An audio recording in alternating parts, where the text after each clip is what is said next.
17. It's not too. 56 It's kind years of ago. cool weather. Yeah. Yes, Maddie told us this morning that she took her sister's coat because it was chilly. Her sister didn't get a coat back for a week. She said she didn't mind it then. You ready? Okay. You were going to tell us about the Beto man. Could you Well, Robert Howard was the Beto man that I worked under, and he'd have a book. He'd go along with you while you was working. You had to. He'd write down everything you did. Then they know they got a full day's work out of you. Made production, I guess. Had to have production. how did the other people regard him? Well, I can't remember. Can't remember that. Did they like him? Yeah, they liked Robert. And he's still living now. Do you know where he's living? He lives in LaGrange, but I don't know just where. I seen him down there at the mall the other day. He was walking for his exercise, and he talks like a woman. We want to get a Beto man to talk to us. We called him a Beto man. Do you remember any of these girls? Maybe just think LaGrange.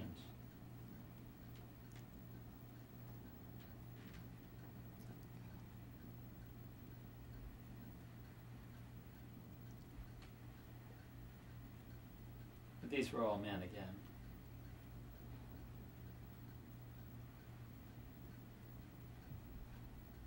Now, what did you hear about what happened at Fort Mac when this was all happening? I thought there'd be war, but there wasn't. You thought it was kind of like war, didn't you? Would lots of people talk about it when this happened? Yes. Tell me what they said. Well, they knew that there'd be violence, you know.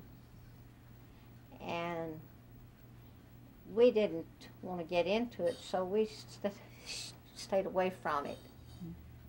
But I can't tell you too much of what was said, except the ones that was afraid of violence would stay away from the striking people. But we was happy when it was passed, you know. We was proud to have better working conditions.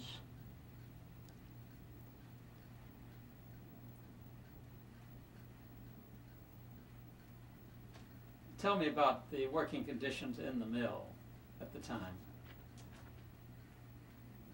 Now, I know later you saw much improvement in your mills. Oh, yes. But tell me what it was like when you first went in the mills and how it changed.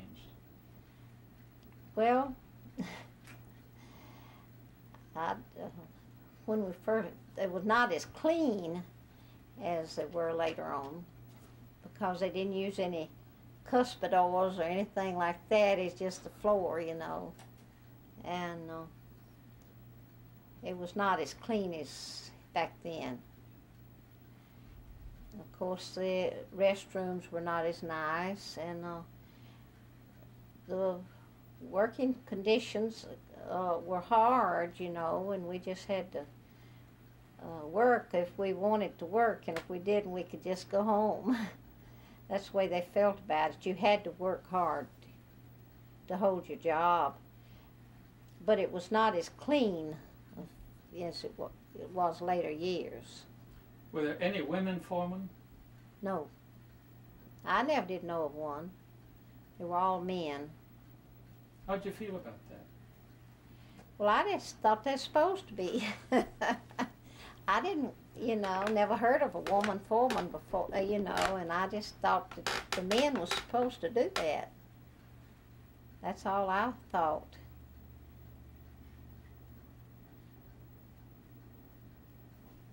Did all women feel the same way? Yes, I think they did. When did that start changing? Well, I guess it started changing when when Roosevelt became president. Well, things began to change all over. Well, he believed in that change, didn't he? He believed in the right thing, and he wanted everything to help present. us out all he could, I believe. I know he wanted us to have more money for our work. What about Talmadge? Talmadge? I can't remember too much about what Talmadge, you know. I didn't think Talmadge made a good president. You mean governor? I mean governor. Yeah, you want to say that again? Yeah, governor. I really didn't care for Talmadge, but now I just went along with everybody else, I guess. Did you vote? I didn't then. Could you say, well, when did you start voting? Well, I can't remember that when I started voting. No, how old I was or anything. Did you remember paying poll tax? I didn't. You know, back then, if you wanted to vote, you had to pay poll tax. And so even though a lot of the women could vote, unless they cared about it, they didn't pay the poll tax. I don't remember anything about the poll tax, you know, having to pay any. Mm-hmm. And I didn't vote real early in life. I waited till I was much older before I started voting. What about you I guess ladies? I was married when I started voting. Did either of you start voting early? Hmm? Did you start voting early? Well, I didn't vote too much. Hmm. My husband voted, but I didn't. Oh, do you recognize this scene?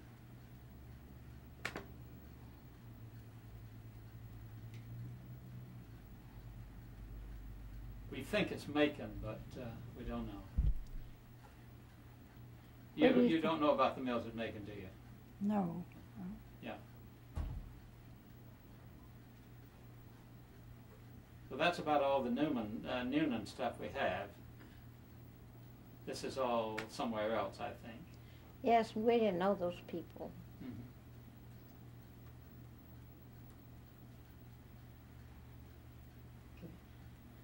I think Maddie, I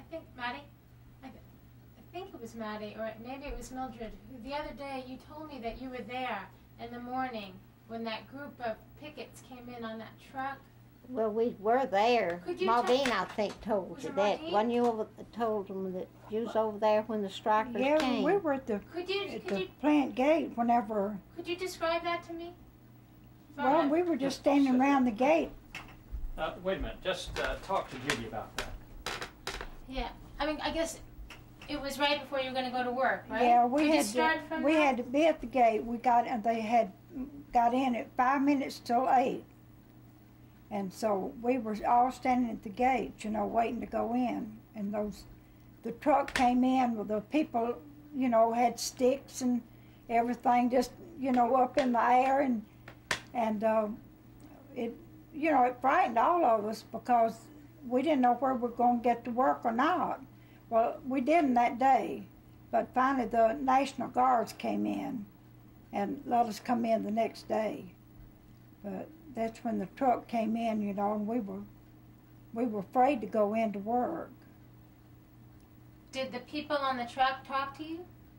No, they were just making a noise, you know, and we were afraid to go in. Saying a lot of things we didn't really remember now. We didn't talk with them anything. They didn't get off the truck. They just stayed on the truck, but they would come in just like they were wanting to fight and, you know, cause trouble. Now, what did your foremans or your bosses do? Well, they just, said that for us to go back home and not try to come in that day, but we went the next day. The National Guards came in, and so we got to go into work. So. How did you get to go in with the National Guard there? Could you describe Well, that scene? we just all went over there, and the National Guard stood on the side, and well, the people that they had already gone or left. It was in the truck. They had already left and gone somewhere else. So, but the National Guards were there for us to go into work.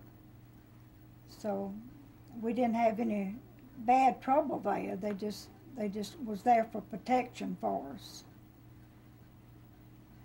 Do you recall seeing the National Guard coming in and taking any of those strikers away? Well, no, they were there to see that we went into work. I didn't see them take anybody away. No, we didn't see them take anybody away. They might have at the largest towns and all, but they didn't down there. Now, in your mill, and you worked in the East Newnan Mill, that's where we worked. Did people talk about the walkout and that strike inside? Well, yeah, they talked about, they was wanting them to join the union, but there was a lot of people that was afraid to join the union, and they wouldn't join. They was afraid to join, afraid we'd lose our job. And so, well, most of them that did join did lose their jobs.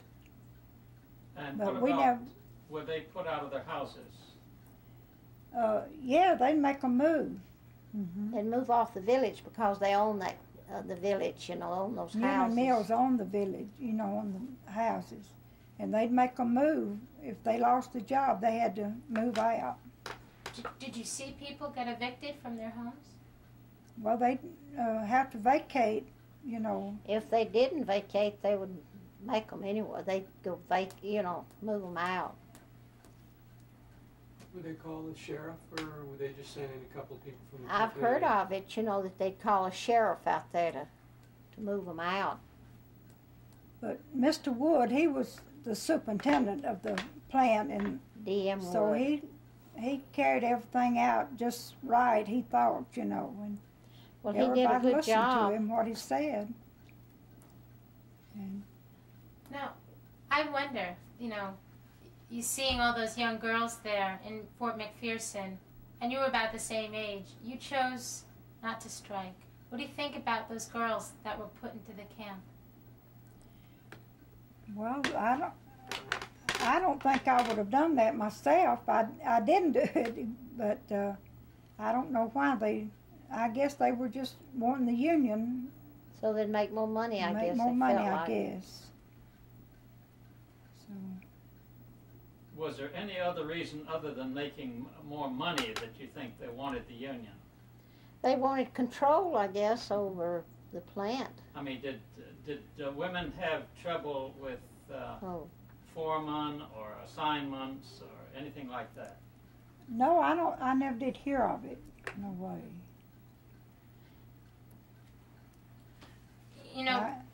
I guess they thought they'd just make more money than what we were making if they joined the union.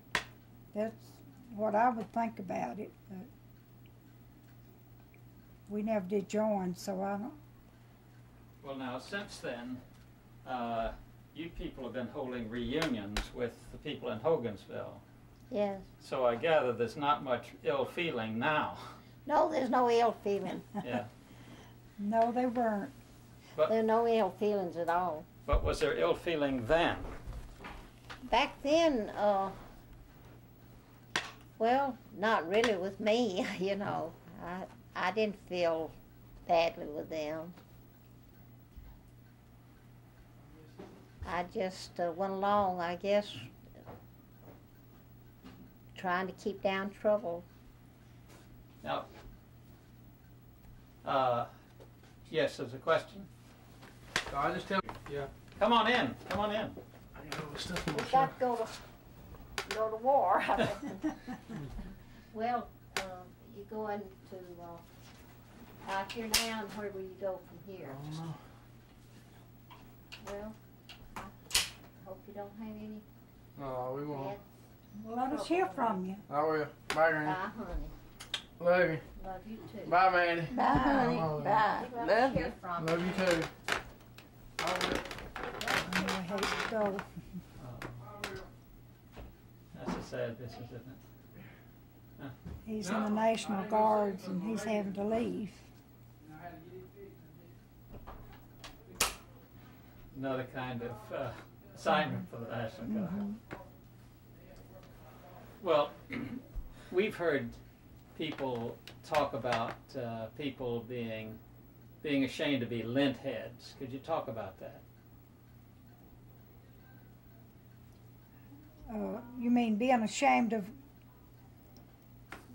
Well, I guess they were ashamed of a lot of them that joined the union, you know. I thought they were going a little bit too far, trying to make somebody do something.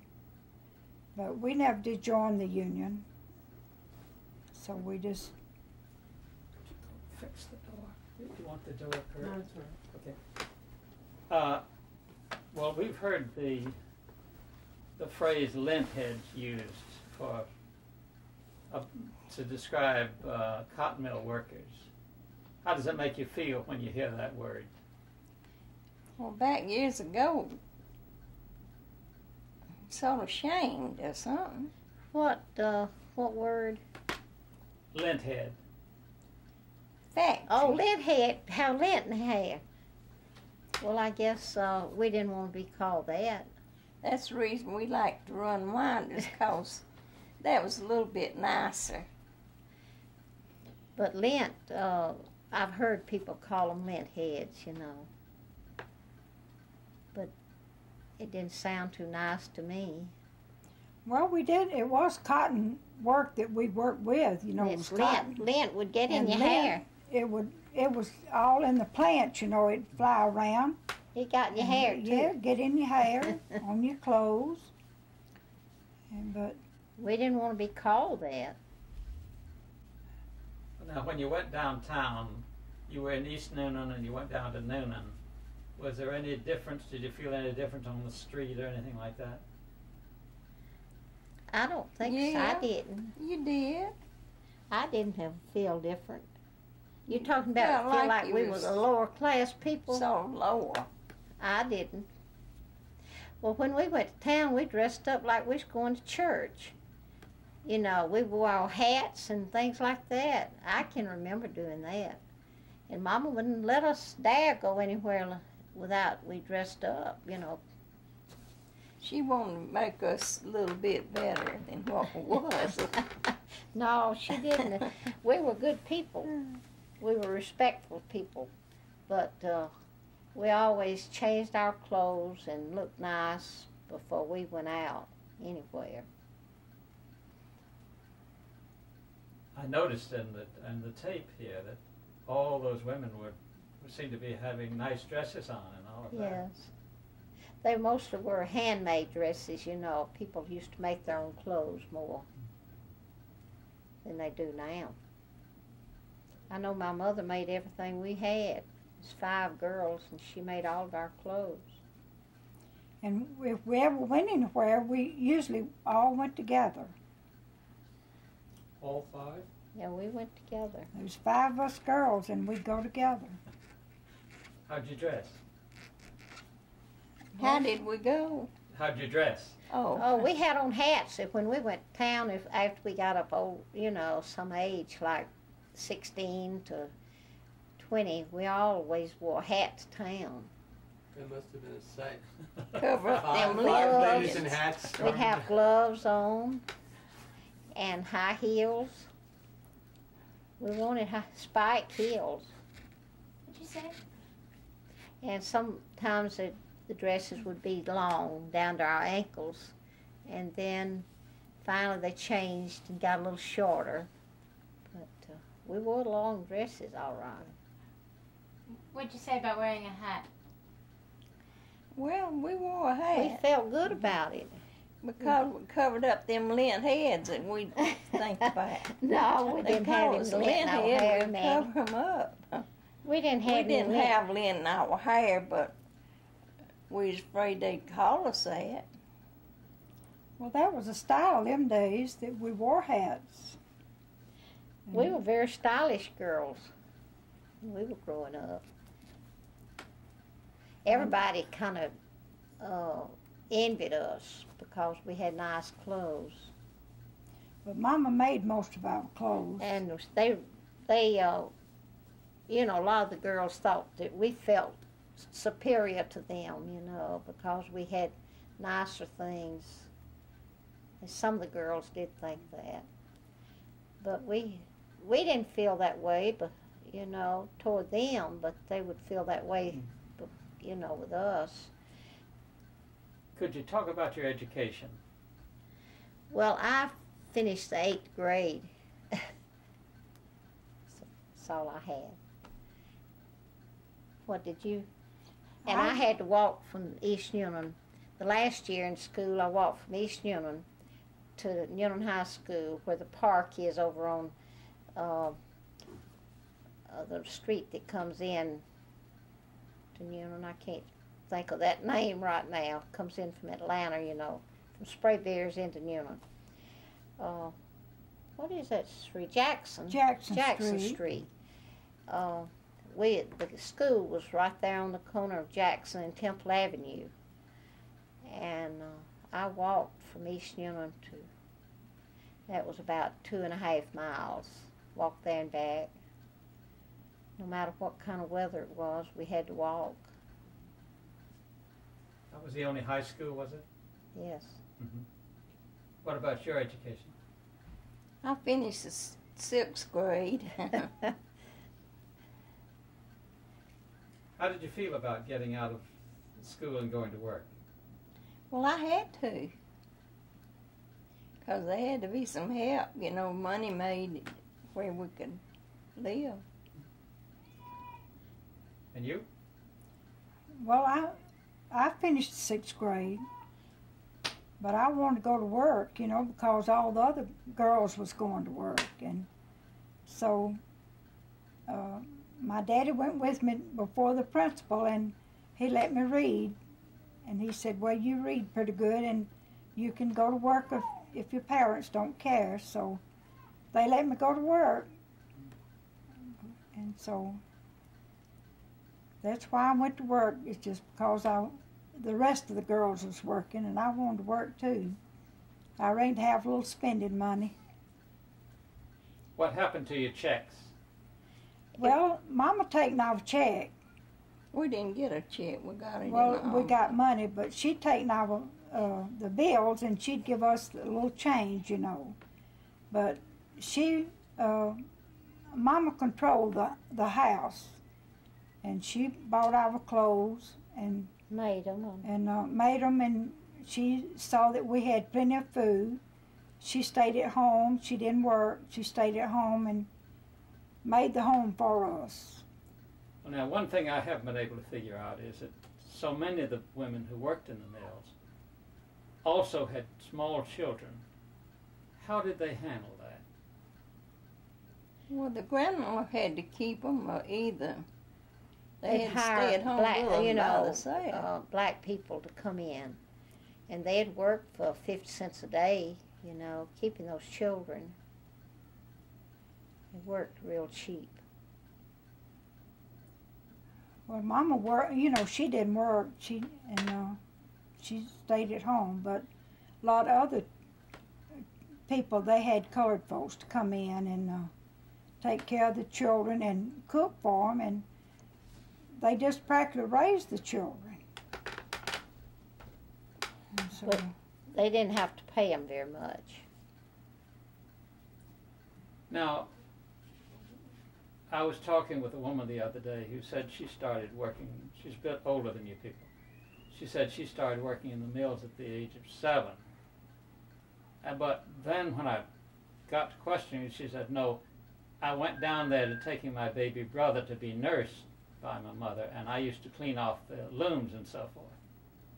Did Yeah, you they ever- had to carry the Yeah. babies down there to nurse. Could you describe that if you saw it? I can't describe it because I never had any children, but I know I can remember they come down there and bring them.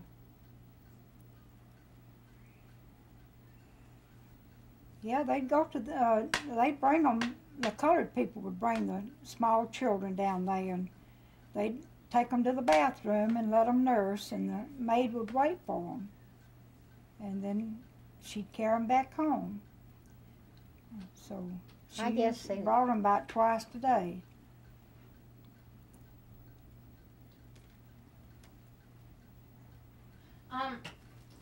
Maddie, tell me about training Mildred.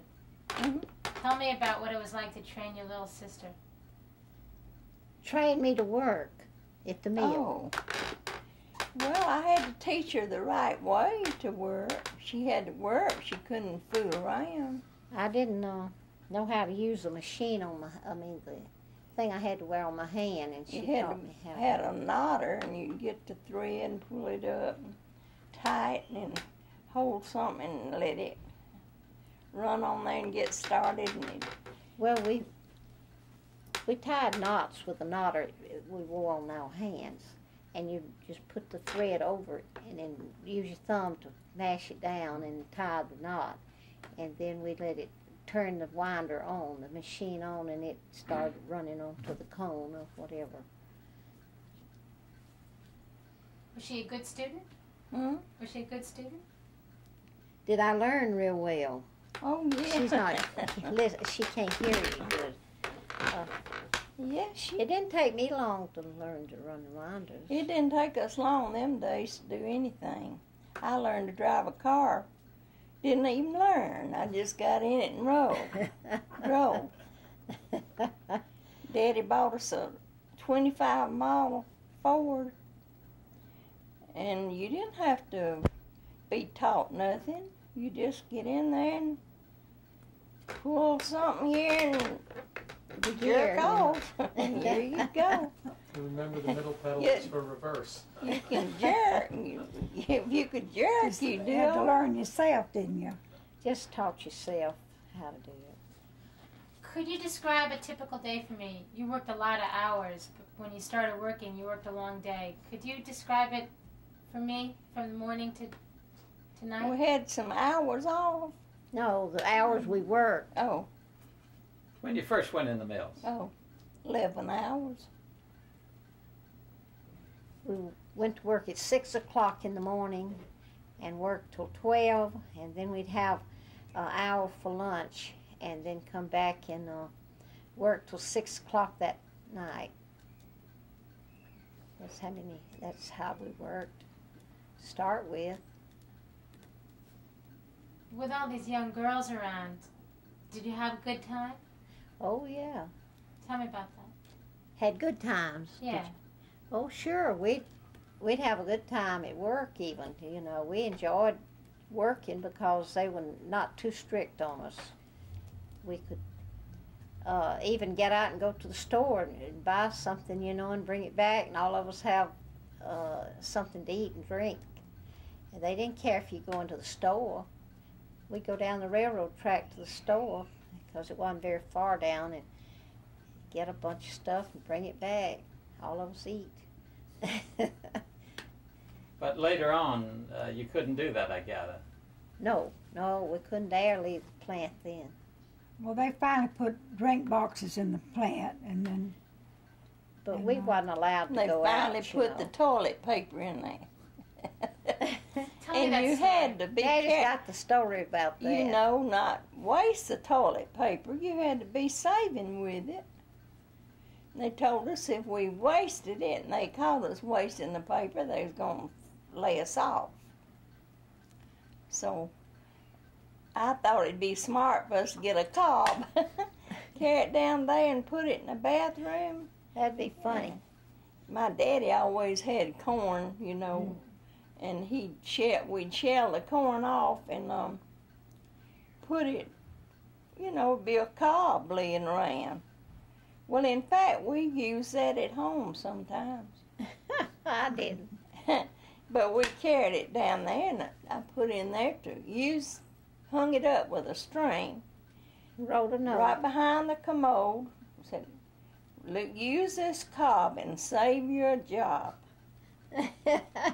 And the boss said if he ever found out who did that, he was going to fire him. And I was scared to death. Afraid Daddy'd find it out. And if they had to move on account of me putting a cob out there, well, that'd be awful. Well, if they heard of anything that you did, it It wasn't right. Wasn't right. They'd make you up. leave in a little while. Would they report you to your parents? Oh yes. I know